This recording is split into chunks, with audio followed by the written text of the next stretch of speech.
the Russian way of waging war hasn't changed, I don't think, in 200, 250, and really since Russia became a military force. So how Russia is waging war at the moment is really no surprise. A big mistake that we might make in the West is that we view Vladimir Putin and we view the Kremlin's way of waging war through Western eyes, which is a wrong thing to do. You've got to look at it through the Russian way, the Russian way of looking at things, and how Vladimir Putin looks at things. Look at it through his lens, which is very difficult to do, because I think it's pretty hard to get inside his mind to understand exactly what he's doing, because everything he does seems to be against logic. So you feel that Georgia was a wake-up call? Absolutely. Oh my goodness. I arrived at NATO, maybe about a year after Georgia, and it was forefront on everybody's mind. And many of the bureaucrats in NATO the civilian bureaucrats who have been there, were deeply ashamed that, I don't know if ashamed is the right word, but they were shaken by it, because they felt that they were asleep at the wheel. And then they realized that NATO was not ready, that they weren't ready mentally, they weren't ready materially. And Ukraine only drove that point home unequivocally. And there is a direct line. There's, in the basement of the Pentagon, there's an office that has an open phone line between the Kremlin and the Pentagon. And there's a staff of officers that sit in there waiting for the phone to ring, that are all fluent Russian speakers. It was right across the hallway from me, to ensure that those lines of communication are always open. That's absolutely vital.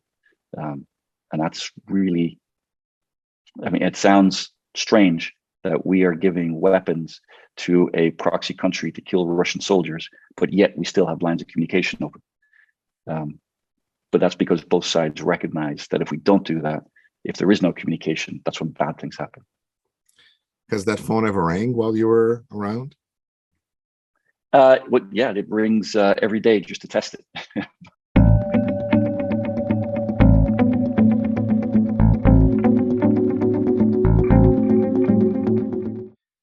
Hi, everyone. You're listening and watching Rashkin Report. My name is Yuri Rashkin, and I am very excited to have you join us today. We're going to be speaking with Captain retired Tim Kinsella, who was commanding officer at Naval Air Station Base in Pensacola, which is where pilots go through to get their training. And that's really, such a crucial place for our military. So, Captain Kinsella, welcome to the program. Thrilled to have you with us. We have so many questions. It's a pleasure to be here, Yuri. Thanks for having me. First, where I would like to begin is this. You are retired, so first of all, thank you for your service.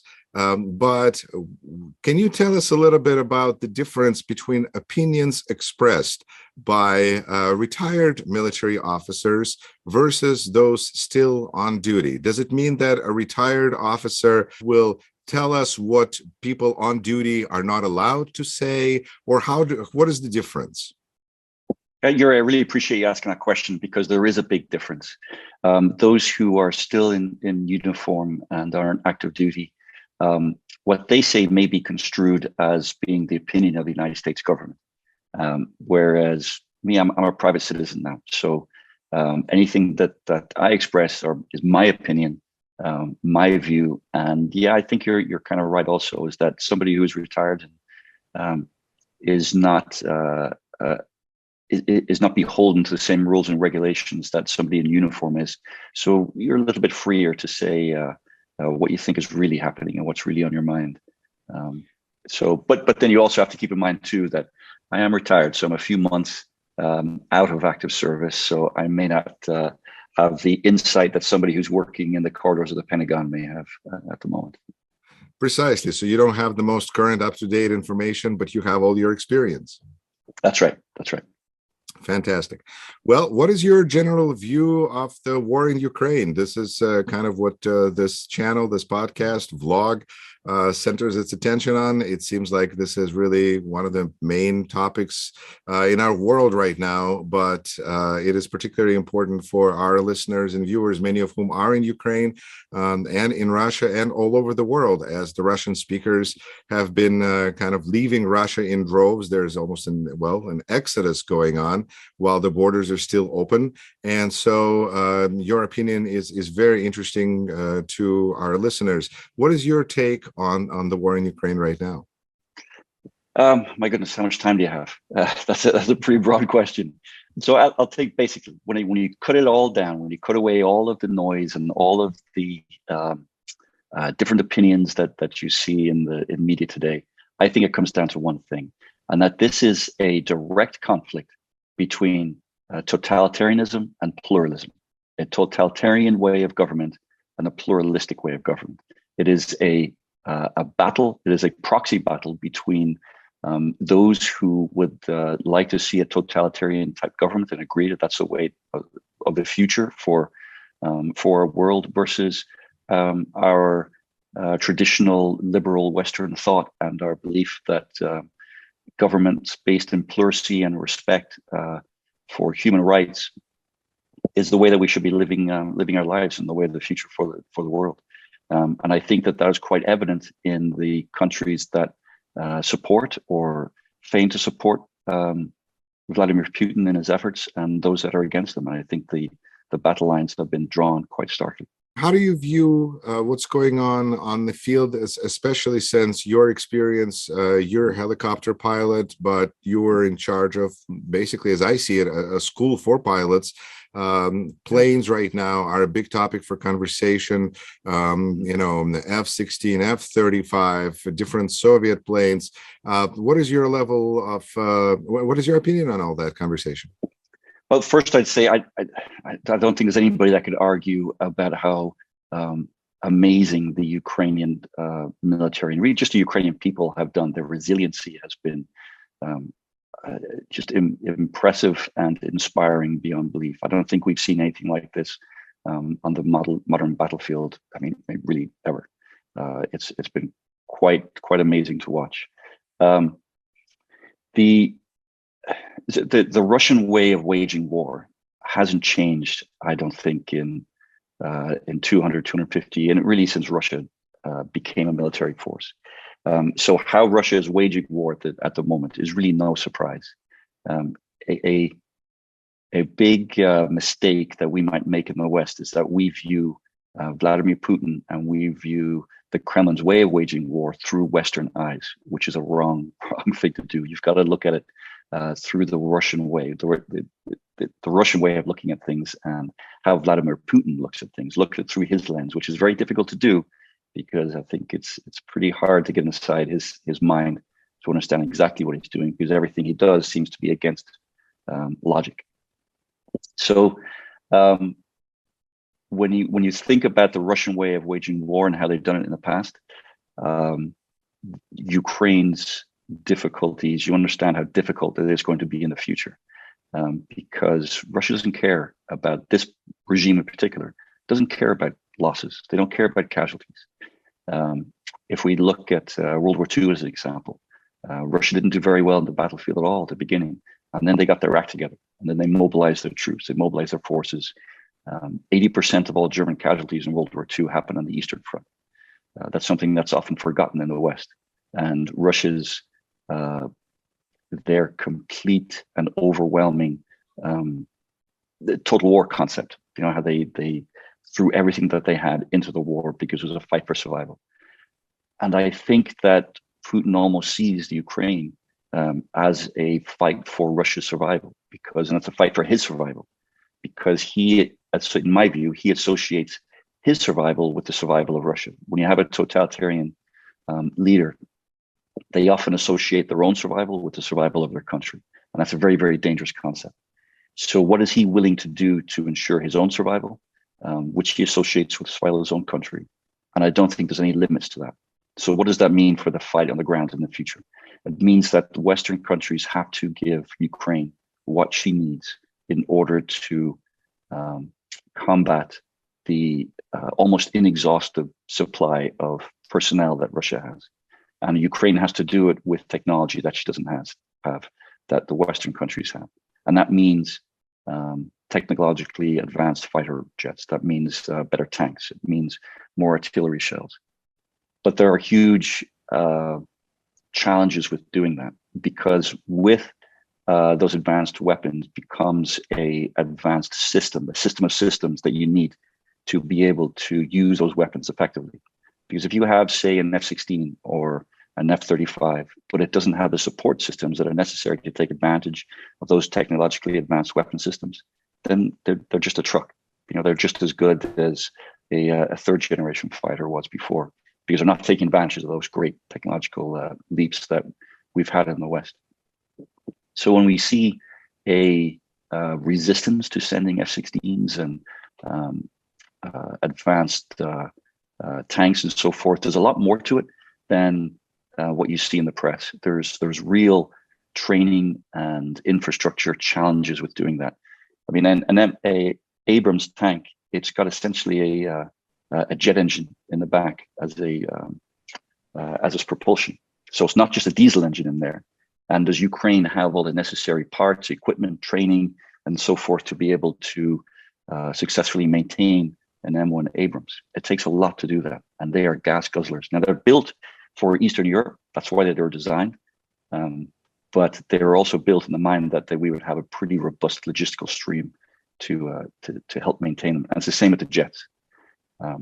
So there's no doubt in my mind that Ukraine needs those things, but they also need the infrastructure to be able to maintain them and use them to their fullest capacity. So that sounds like we need to work on the infrastructure and we need to set everything in place. But also training of pilots is a big feature, and that's something that really that's your specialty.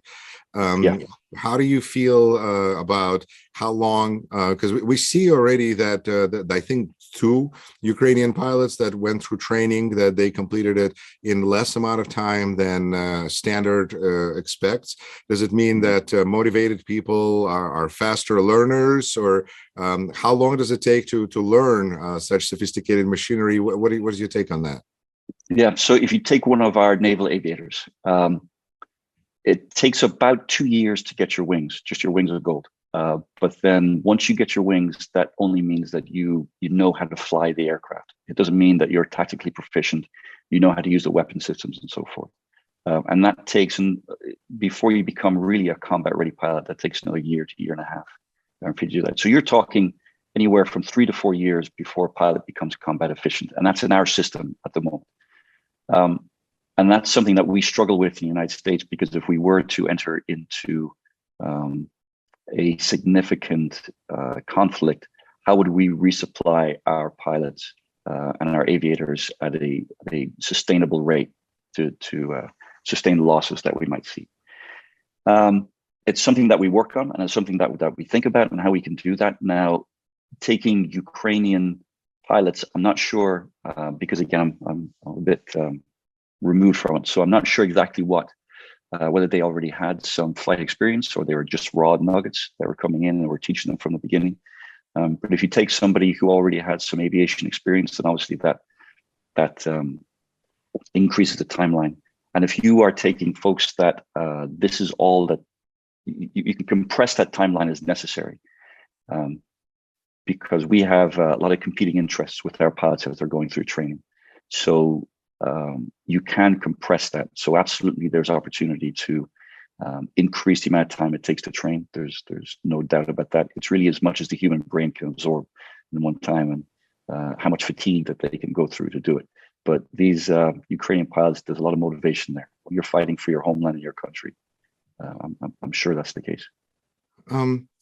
Captain Kinsella, that is a very interesting thing you said, that compress the timeline. How much can you compress that timeline? Can you compress it to a week, or can you compress it by a couple? Like what is realistic there? So if you take say a 2-year timeline, a typical 2-year timeline to get let's say a F-18 pilot to get his wings. Now he hasn't even gotten into an F-18 yet. So that's just for him to be proficient in flying a jet and how to land on an aircraft carrier. That's about 2 years. So if you were to compress that, there's a lot of things involved in there. He's traveling from one duty station to another. There's availability of aircraft. There's a lot of things that are not associated with the individual, but associated with the system. So you'd have to create a system that would get rid of those, let's say, those spaces in the training timeline. So if you were to co-locate things, for example, or if you had greater aircraft availability, we have a lot of pilots going through every year. Hundreds and hundreds are going through every year. So we have only so many aircraft that we can put them through to get them trained. So that's really where as we said, the long pole in the tent is. It's aircraft availability, it's classroom availability, things like that. But I think you could, in an emergency situation, from 2 years go down to 18 months pretty quickly, maybe even a year, pretty quick, you could do that pretty quickly as if you dedicated the proper resources to it. And again, that's just to get them proficient in an aircraft without ever getting in it. And then you could compress, say, the year it takes you, a year and a half it takes you to be tactically proficient in an F-18. You might be able to compress that to about half the time if you had the available aircraft and the available resources to do it. That's really yeah. So as with anything in the military, it's logistics. Wars are won on logistics. It's if you have the logistics to be able to do it and the system put in place to do it, you can push folks through pretty quickly. Captain Kinsella, your experience is amazing because you were also a defense planner for NATO at the Supreme Headquarters Allied Powers in Belgium. And during your time with NATO, you were responsible for negotiating with member nations on their contributions to the alliance. Boy, that's an interesting topic. How do you see the interest of NATO members these days to increase their military spending? And what was your experience like in your position? It was fascinating. It really was. It was fascinating to see how each member nation viewed the threats to NATO and the importance of those to the member nations.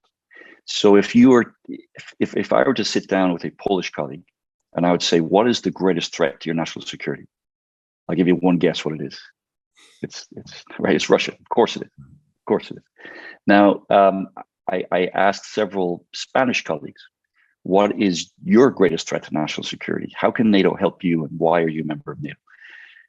And each one, to a person, said, I won't even ask you to guess because you probably wouldn't get it. They said Morocco. Why Morocco? Because, Morocco. What has Morocco got to do anything? Because there are, from their perspective, from the Spanish perspective, there are disputes over territory. There's disputes over various islands around the Strait of Gibraltar, off the Western Africa coast, and there are fisheries protections issues. So that's what's forefront on their mind. Because if you think, if there is a war with Russia on the Eastern Front, the Russians are not going to be marching down the boulevards of Madrid because there's a lot of space for them to get through before they get there. So I say this because the motivations from our NATO allies on the southern flank is a lot different than the motivations of our allies who are on the northern and northeastern flank. Our Norwegian colleagues, for years and years and years, have been banging the table saying that we need to pay more attention to the high north, because in the future, the high north is it's mineral rich. The ice caps are receding, and it will very quickly become a battleground. It always has been under the ice caps between submarines. But as those ice caps recede and more opportunity is available for mining minerals, it will become a battleground. And as those sea lanes open up, and NATO is woefully unprepared for any battles in the high north. And I think you can see, if you look at recent exercises, NATO has been involved in a lot more exercises in the high north and doing maritime exercises in the Baltic. We had an aircraft carrier over there just last year that did extended exercises in the North Sea and the North Atlantic to see if we still remember how to operate in a cold weather environment. So the motivations from all these NATO countries are all very, very different, and trying to herd all those different nations to work and together, moving in the same direction, is quite challenging. And then you also have to remember that they're all sovereign nations. They all have their own challenges. They all have their own systems of government. And in a parliamentary system of government, governments may change quite regularly. So for a country to set down a defense posture or defense strategic plan, that may only last a year and a half, and a new government comes in that is diametrically opposed to the previous government's defense spending plan, and then it all changes and it all falls apart. So NATO, sometimes you have to think of it as a big club, and the best leverage that nations have, especially the small ones, are entering into alliances with other nations so they can protect each other in voting blocks. It's almost like Survivor, the TV show Survivor, how you're getting alliances and a lot of backroom discussions to ensure that your nation can at least have some say in the way they want to go. So in that context, can NATO function without the United States? No, it's no longer NATO without the United States. So one of the principal foundation principles of NATO is the nuclear umbrella that the United States provides. That's not something that's talked about very often, but it is absolutely an underlying principle of NATO. So there's a rule in NATO that no one country can provide more than 50% of any one capability, except for the United States, because the United States has certain capabilities that nobody else has.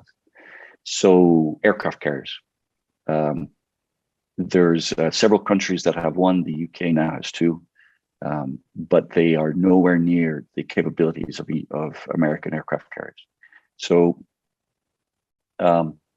for nuclear weapons, that's another one, and submarines, another one. We have more aircraft carriers, more submarines, more nuclear weapons than every other NATO country combined. So for the United States to pull out, NATO would cease to exist effectively. It would cease to be an effective force. What NATO does is, number one, it provides a vehicle through which nations can work together in the case that there was another global conflict, and they have that mutual protection. That's the Article 5. So if one nation is attacked, then other nations will come to their aid. That's the founding guideline. Number two, NATO was created in a sense to stop the European nations from warring against each other. It was commonly said that NATO was created to keep Germany down and to keep Russia out. So NATO, and I saw this firsthand, NATO became a forum through which nations could work out disagreements that wasn't in public view of United Nations. Greece and Turkey are a great example of that. There's so many times that where something may have come to blows between Greece and Turkey, they were worked out instead in a multilateral environment within NATO that wasn't privy to the rest of the world because it was within NATO. And then the third part is the idea of keeping Russia out. It's to prevent, when it was created, the idea that a ascending Russia may threaten less powerful NATO countries. So it's all about really providing stability. And NATO now, whereas the European countries may not have the same capabilities as America, it is absolutely vital. NATO is absolutely vital to ensuring future cooperation between those countries, and that we're all marching in the same direction. In that vein, how do you see, or what is your take on Finland and Sweden looking to join NATO? I think it's a great thing. I really do. And keep in mind that Finland and Sweden have been, well, in Finland not as much. They were forced into conflict during World War II and before World War II.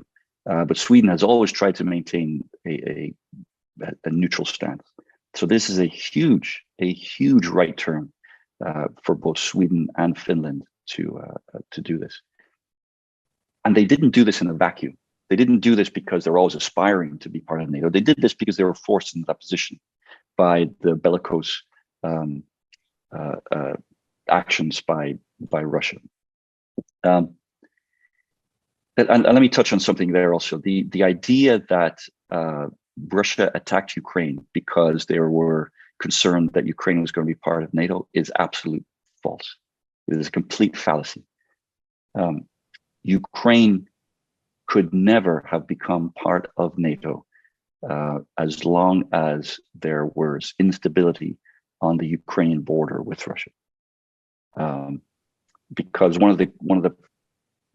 there are certain things that a country has to do to qualify for NATO membership. And one of those is that you have to have stable borders. The other is that you have to have a stable system of government, and that you have to have a military that is also somewhat compatible with the NATO military.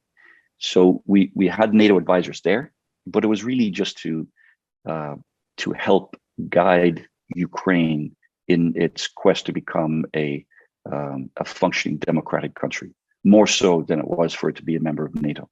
So as long as Putin was incurring on the borders of Ukraine, then Ukraine could never become a NATO member.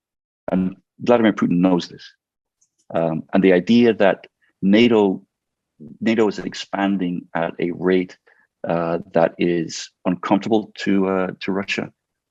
NATO does not go out and solicit nations to become a part of NATO. That's against their charter. They don't do that.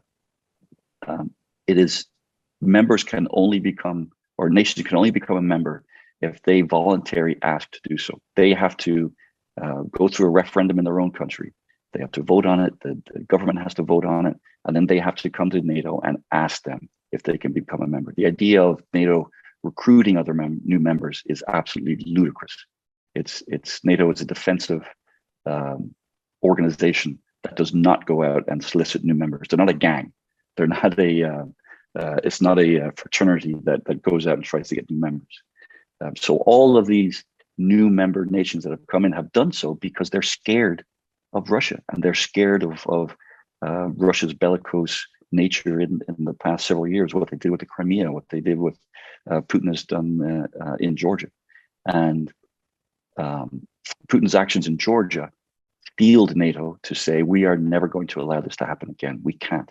And so it caused a heightened awareness amongst Eastern European nations that they wanted to be part of NATO so as that wouldn't happen to them again.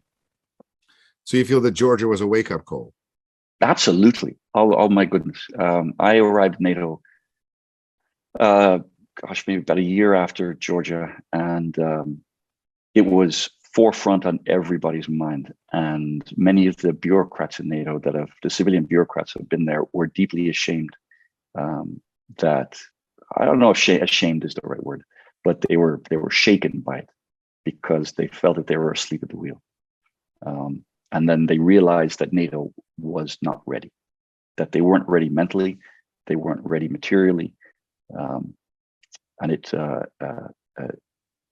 Ukraine only drove that point home unequivocally. Now, going forward, first of all, it's important to acknowledge that Putin was objecting to Ukraine. He was using this idea that Ukraine was going to join NATO, even though he was literally doing things that would forbid Ukraine from joining NATO by causing instability in the eastern part of the country. So he was in control of not letting Ukraine join NATO, and yet he was using that as an excuse, as one of the justifications for invasion. But going forward, one of the things that is going to be important to ending the war is to have for Ukraine security guarantees. And from the point of view of, I think, many Ukrainians, joining NATO would be one of those security guarantees. How do you see going forward prospects of is Ukraine now more likely? I mean, if we're training them on all sorts of NATO weapons and the Ukrainian army is being trained on NATO standards, they're like de facto becoming a NATO army. But of course, it's a big difference still between de facto and de jure, but still, how do you see the end of this war and Ukraine's membership in NATO? I honestly, I don't see Ukraine becoming a member of NATO anytime soon. Each each new country has to be voted on by all of the other member nations. And it only takes one nation to say no in order to bar entry. So it's like one nation can blackball a new nation coming in. If NATO were to become if Ukraine were to become a member of NATO, then immediately Article 5 would be triggered. And then now we find ourselves in a situation where we have to come to the aid of Ukraine. So in other words, by voting Ukraine into NATO, then the member nations would be voting themselves into World War III. But what if it take place after they sign some kind of a peace agreement with Russia, and part of that peace agreement, so there's peace, is that Ukraine has a chance of joining NATO? My goodness. I think as long as Vladimir Putin is in power, I don't think that would happen. And again, because of member nations being very, very worried that if they did that, it would trigger something else within Putin. Now, personally, I think Vladimir Putin is very good at playing a bluff game. He's very good at putting all of his anteing all in, and then he scares folks away by doing that. We have lost in the West. I think we've lost the stomach for that.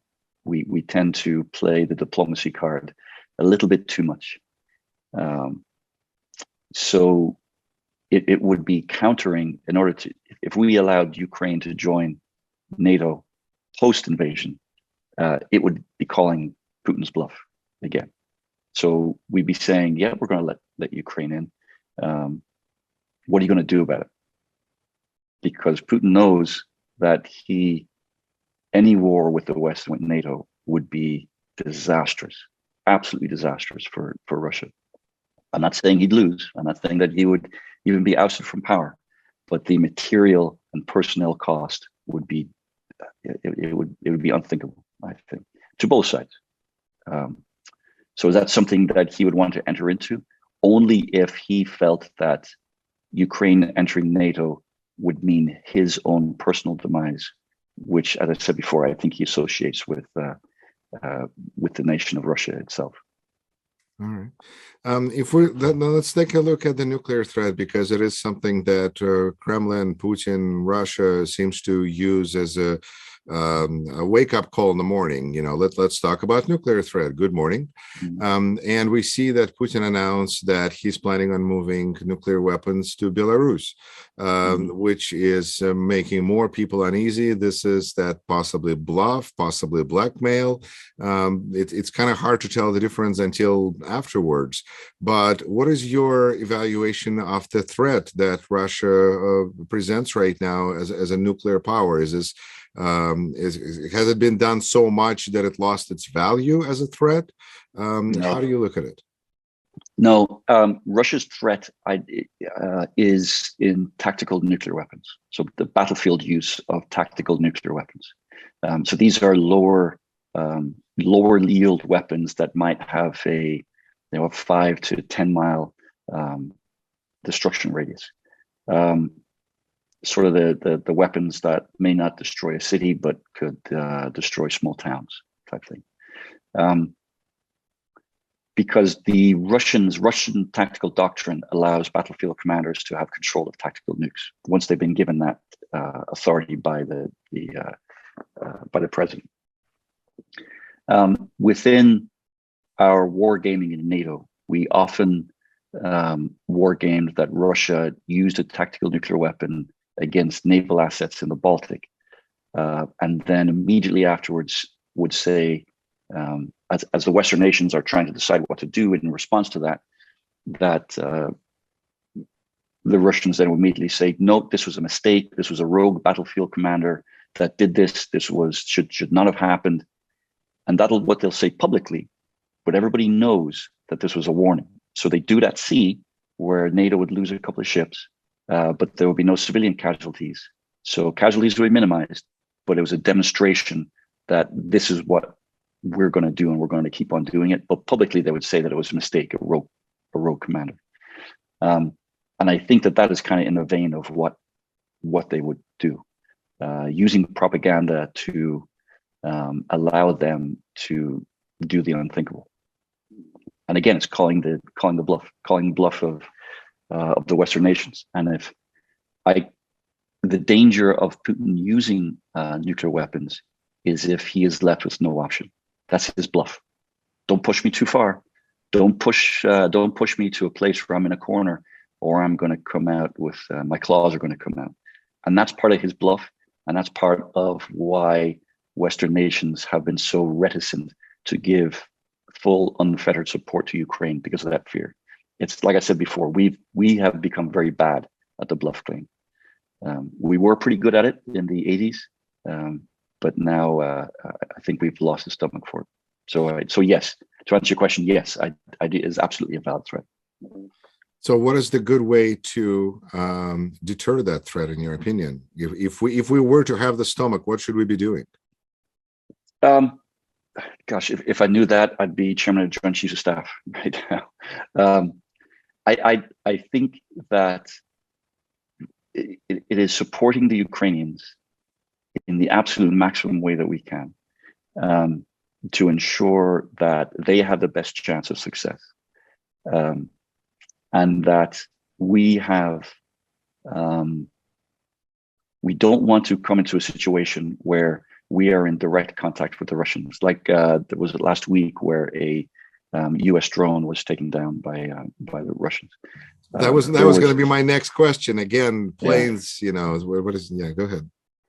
But so my fear is not that there's a direct conflict between the great powers.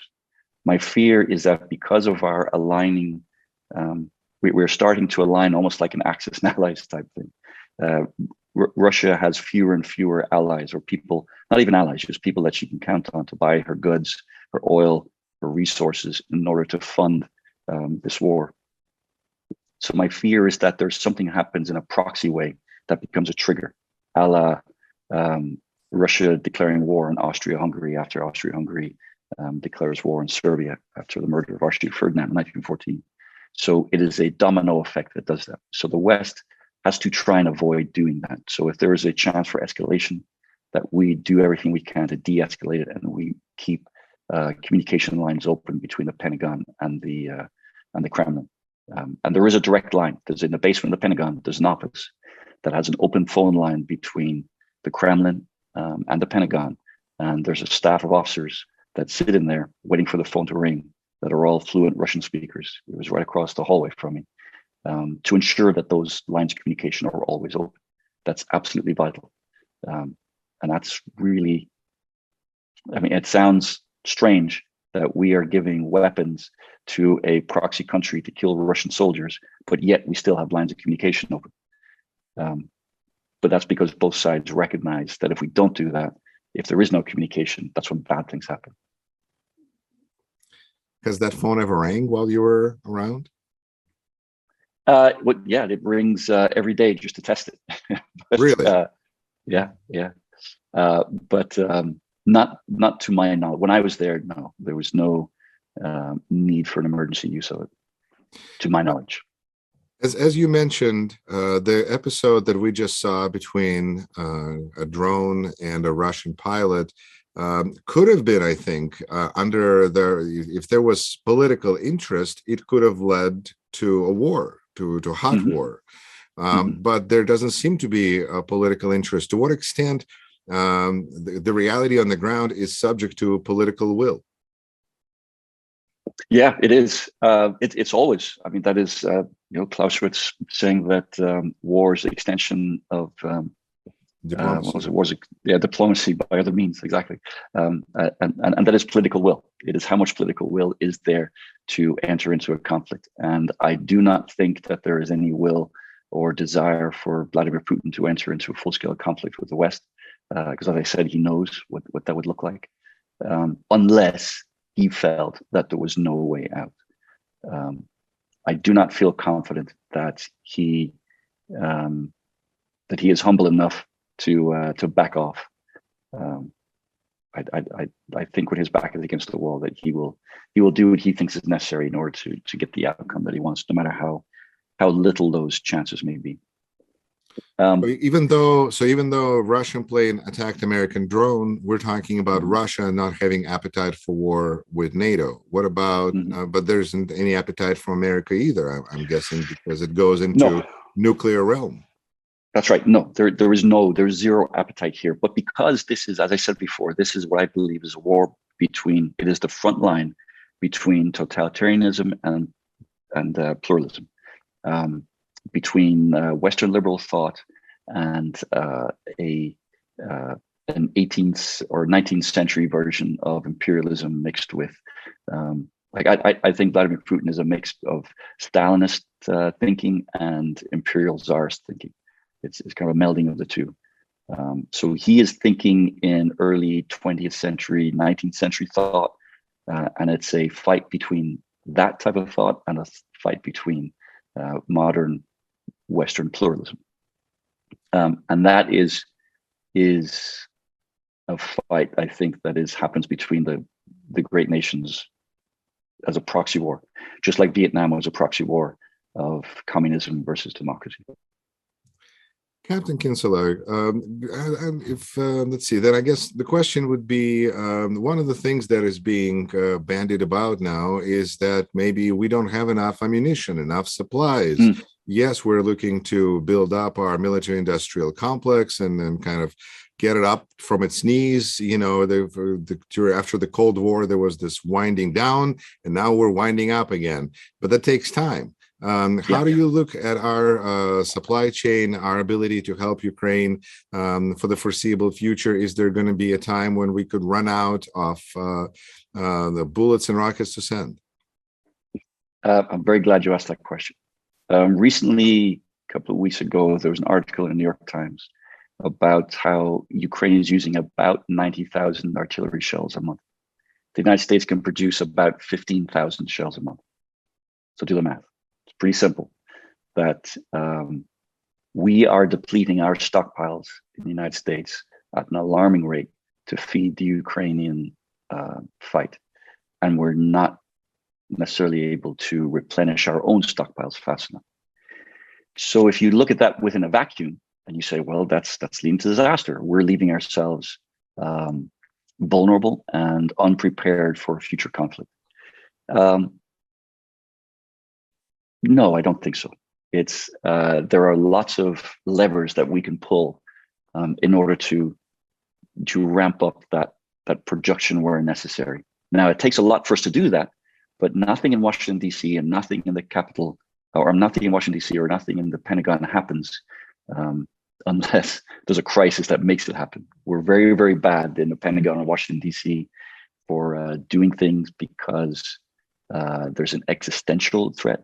We do it because there's an immediate crisis, and then that unlocks the blockages that naturally happen in bureaucracy to make things happen. And I think this is one of those moments where the fight in Ukraine has helped our politicians and flag officers and general officers realize that we need more capacity than we have. It is exercising the system. Let's say it's exercising our muscle movements in how we would supply ourselves in a time of conflict. And so that propels us into action to ensure that we do have the required logistics in order to support ourselves. So I think in a way, this could be a very good thing for the United States because it really shows us what we need. Donald Rumsfeld said, and he was ridiculed for it, but he was absolutely right, that you fight with the military you have, not the military you want. And now this has perhaps propelled the Pentagon to start creating the military that we need with a little bit more impetus. What are some of those levers that you feel could be used to increase the production quickly?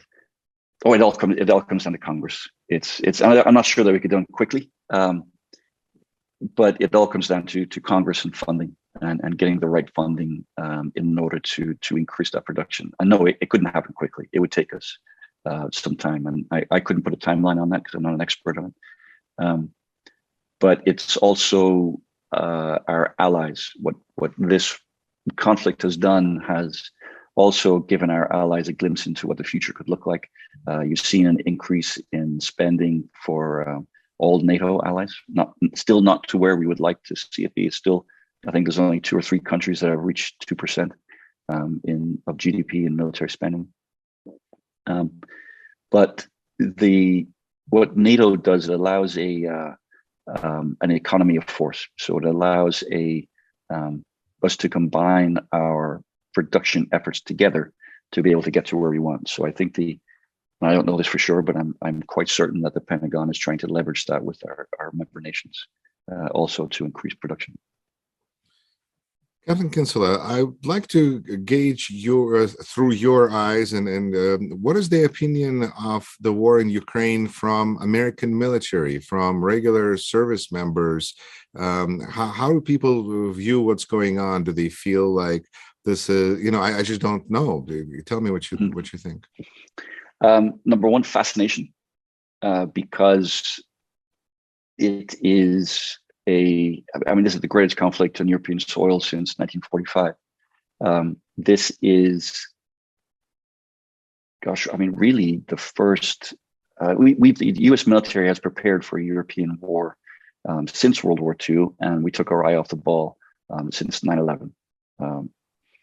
And now it is back. The focus is back onto a European style war, with also a focus in the Pacific.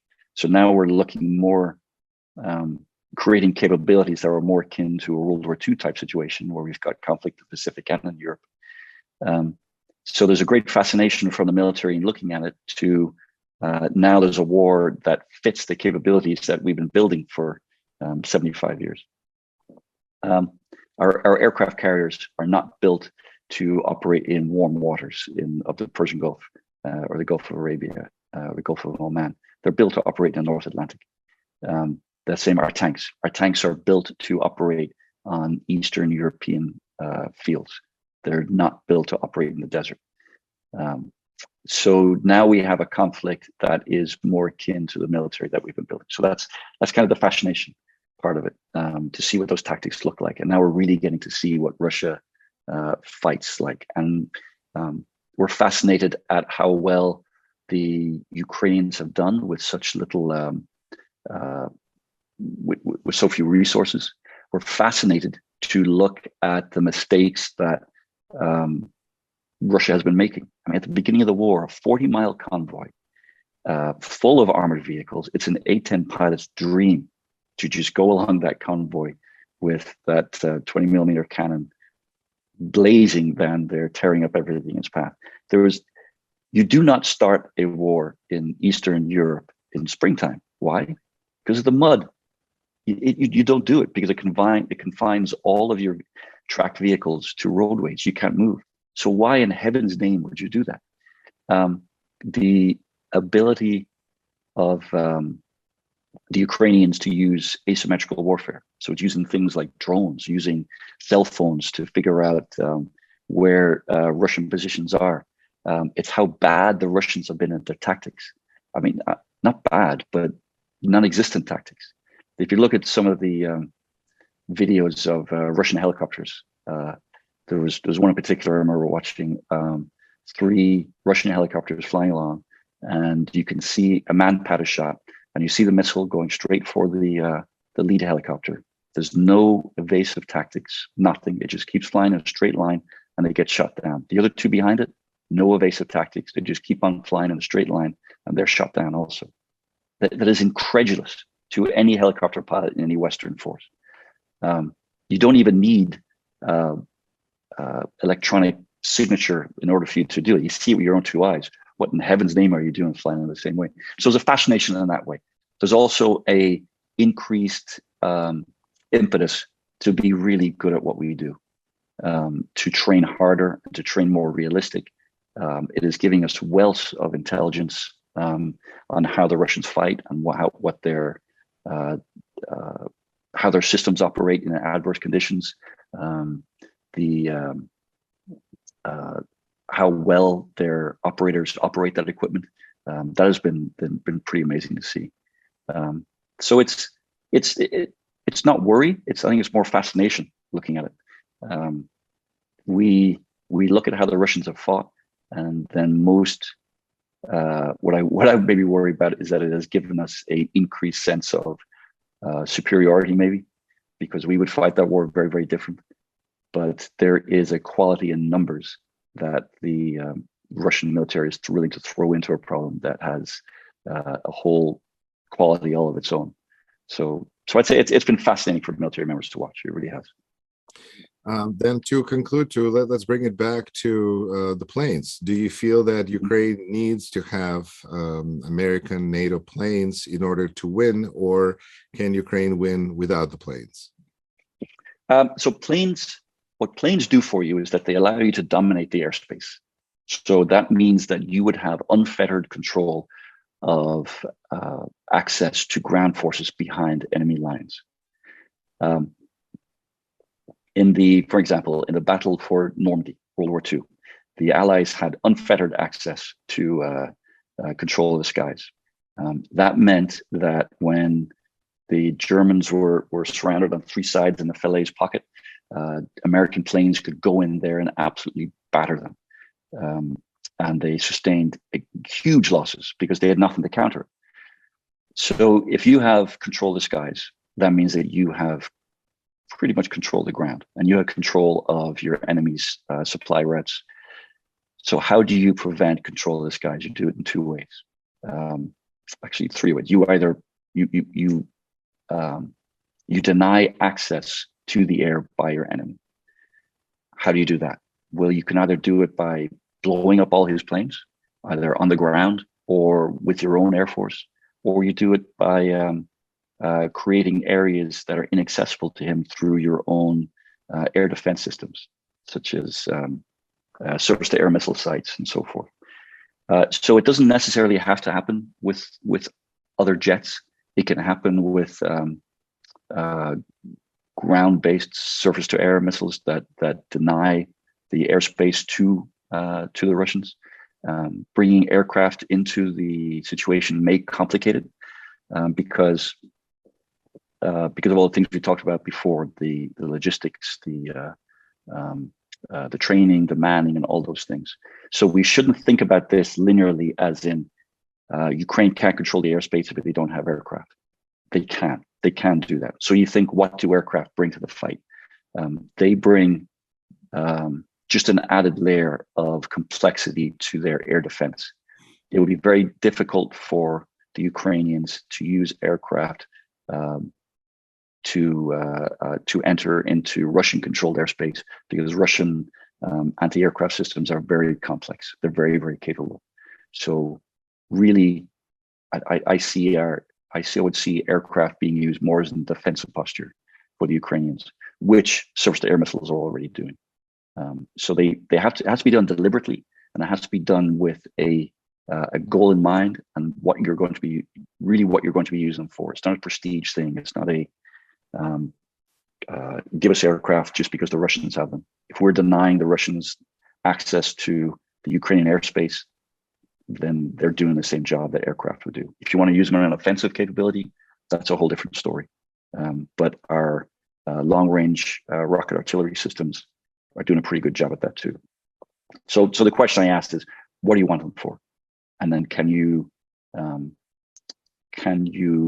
achieve that goal with the use of aircraft, or do you have other means of doing it that are less expensive, more readily available, and less risky? Captain Tim Kinsella, retired, former commanding officer at Naval Air Station Base in Pensacola, and currently, director of the Ailstock, Whitkin, Kreis, and Overholt Center for Leadership in the University of Western Florida College of Business. Thank you so much for your service, for your expertise, for taking the time to share it with our listeners. Just a lot of really interesting information. Hope to be able to continue speaking with you in the future. And thank you so much for your time, sir. Thank you, Yuri. I really appreciate being on here, and I hope some of my comments were helpful. But thank you. Absolutely. You're listening and watching Rashkin Report. My name is Yuri Rashkin. Press like, subscribe to this channel, distribute this video in your social media. And until we meet again, take care.